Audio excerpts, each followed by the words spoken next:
Welcome back to That Simple Life with the DeVore Wild fam. This is Vlogmas number 14.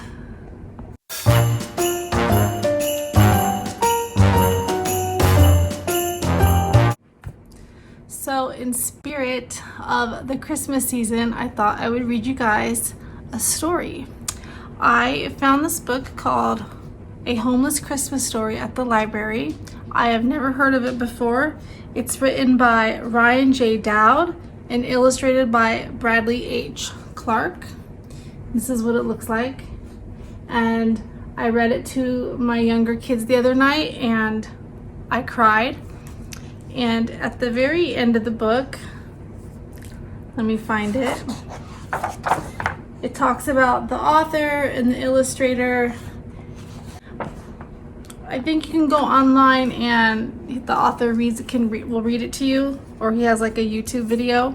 But I thought I would share it with you guys on this channel because we get so caught up in Christmas and buy and everybody needs this, and sometimes we forget the true meaning of Christmas, which is Christ, and we forget how less fortunate people are out there, and that homeless shelters or places that people go to get a meal,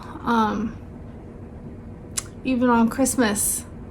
It's all year long. It's not just on Christmas. This is people's reality day to day. So let's get started. And I apologize if my voice cracks. I'm getting a little bit of a cold. So it is called A Homeless Christmas Story.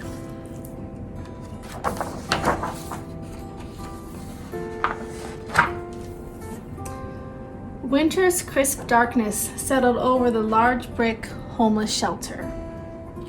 Chicago winds whooshed snow across a frozen parking lot. Christmas Eves at homeless shelters are not very different from other nights. Volunteers from a local church carried trays of steaming spaghetti inside. 100 hungry women, children, and men dressed in tattered coats stood around outside, waiting for the shelter to open for dinner. Nearby, a lone man shuffled toward the shelter slowly, carefully over an icy sidewalk. His massive boots made a soft crunching sound on frozen salt crystals. The man's coat and hat, while heavy, were unable to block the biting chill of this cold winter night. At last, his long, tangled beard kept his face warm. People often stared at his beard and clothing. It had taken time, but he had grown used to people staring. In fact, he barely noticed it anymore. When the man reached the shelter, he dropped a black garbage bag in the snow. No one noticed. A man carrying a garbage bag of belongings is a common sight at a homeless shelter. A woman in a coat 4 sizes too large smiled at the man and offered a broken candy cane. He politely declined, rubbing his hands together to keep warm. Finally, the door to the shelter opened and everyone formed a line to go inside. The line moved like molasses. Some people had lost their shelter ID cards. Others paused for a weary staff member to wave a metal detector at their overstuffed pockets. The man with the heavy coat and long beard waited patiently. When it was his turn, the staff member greeted him by name and welcomed him in with a tired smile and a sincere Merry Christmas.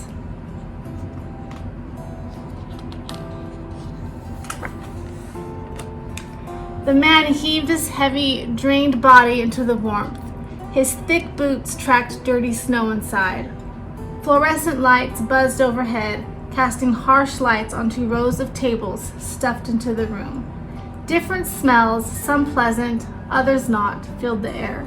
Sugary, buttery cookies and strong black coffee were the strongest. A volunteer approached the man. The woman was elderly, thin, and wore a sweater with the reindeer on it. She greeted him with a tray of drinks in a styrofoam cup. Decaf coffee or orange Kool-Aid. The man picked up a cup of coffee and he took a sip. It was too strong, It was bitter and hot, but instantly he felt warmer as the rich dark coffee warmed him up from the inside. The man nodded to people he knew. This was not his first night at a shelter. He had been coming for years, many years, for too many years.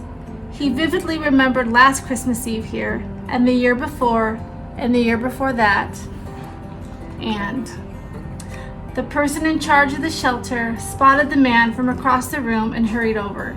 She knew that whenever he showed up, chaos always followed. By getting to him quickly, she hoped to prevent any problems this time. The women motioned the man toward a separate room away from everyone else. The man picked up his garbage bag and followed without complaint. He knew the drill. In an empty room, she had him sit in a single chair that was missing some of the stuffing before she left to attend to the other matters.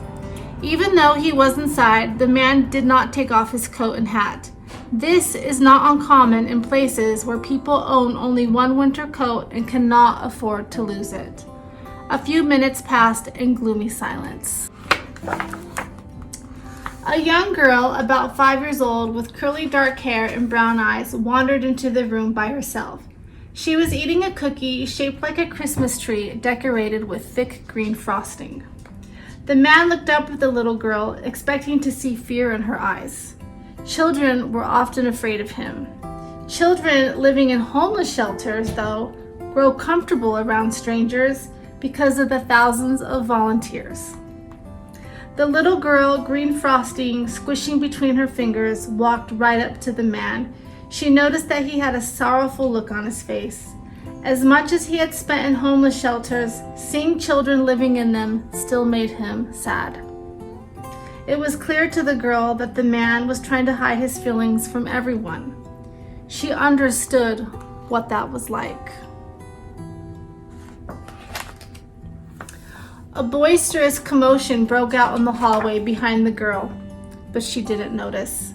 Shelters are noisy places. It moved closer, but the little girl just stood there. Suddenly, a dozen young children tumbled into the room, trailed by an overwhelmed staff person. The children froze when they saw the man, their eyes wide. He sat up straight, took a breath, and yelled at them.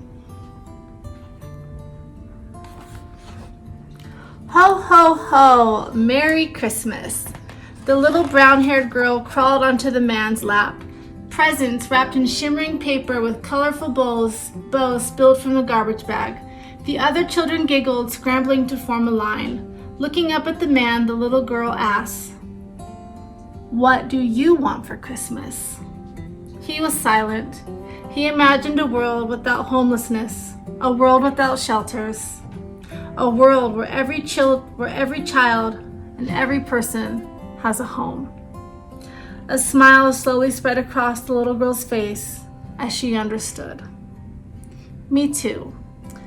That's what I want too, Santa.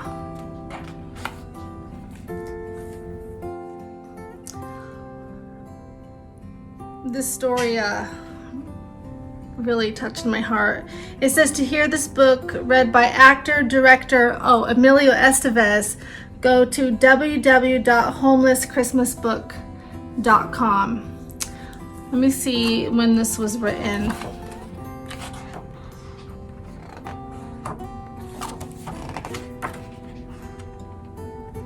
I can't find the copyright date. Anyways, I think it is a really important message. Sorry, that was my dryer. Too often we take for granted the things that we have and how fortunate we are. There are so many people out there that have nothing, that would love to have a warm night with the roof over their head and a bed to sleep in with blankets, a shower, soap, to be able to brush their teeth and clean water, to use a toilet that's clean. So many things, including myself, that we take for granted. You know, sometimes I'm even guilty of it. I wish I could have this for my house, or a bigger house, or a nicer yard, or nicer furniture. You know, my kids do it too, my husband, everybody's guilty of it. But these kind of things really put things in perspective, how fortunate most of us really are. So I just wanted to share that Christmas story with you, and just to remind you to remember the true meaning of this season. And I hope you enjoyed it. Let me know in the comments below what you think, or if you have ever heard this story before. My kids liked it. And I'll probably read it a couple more times to them before Christmas is over. All right, guys, that's gonna be it for today. Christmas tendies.